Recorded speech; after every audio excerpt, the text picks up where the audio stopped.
All right, so I just got out of the seminar with the Q&A with Grandmaster Flash, and I had no idea that he's really the man that started the whole DJ revolution with scratching and beat mixing. Not so much beat mixing, but everything with scratching. I mean, he brought up the company technique. You know, like he made it what it is today, and it was really cool to hear about his childhood, to hear where he got his passion from. He mentioned some stories about his father and how devoted his father was to music. I give you the one and only Grandmaster Flash. Catching that music bug when you were a youngster. Well, when I was coming up, my father was a collector of records, and he was his job was a trackman. He used to fix the tracks for the railroad. And therapeutically, my father used to come home from a hard day's work, and he used to come into the house, and his therapy was to play his music. Now, the rules in my household at this time was never go in the closet, never go near the closet where my father's records lived. Second rule was never go into the living room. Third rule was never go into the living room where the stereo lived.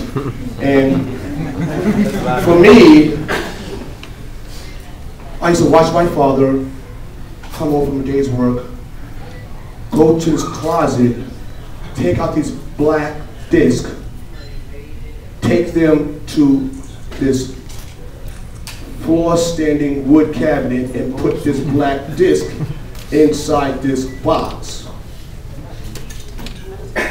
And sound used to come out of this box. I watched my father do this for a period of time. I then decided I want to do that. So what I would do is, my father had this pouch of tools, and early in the morning I used to wait for him to go to work, but I had to wait for two sounds.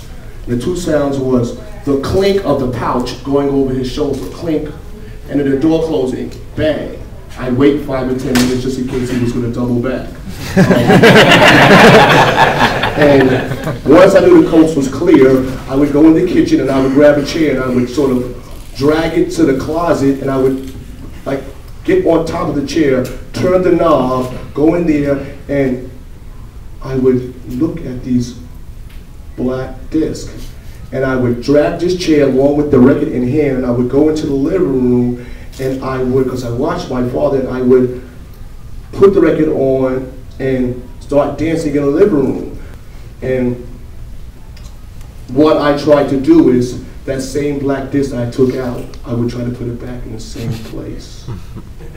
But to no avail. So for a period of time, my father used to ask, like, has somebody been in my records? And you know, everybody, no, not me, not me, not me. So his bewilderment turned into anger after a period of time, like, who's been in my closet? I guess the fear on my face sort of ratted on myself.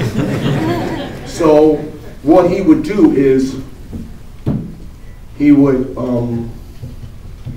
beat me. And he would beat me, and he would beat me to the point where I had to be sent to the hospital. Sometimes he would beat me until I was unconscious. Okay? I would come back from the hospital, and I'd wait for the clink.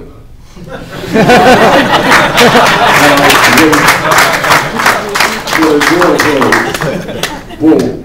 I'd wait a couple of minutes to make sure he wasn't going to double back. And for sure, I'd go back in it again, but then this time around, he couldn't stop me with the beatings.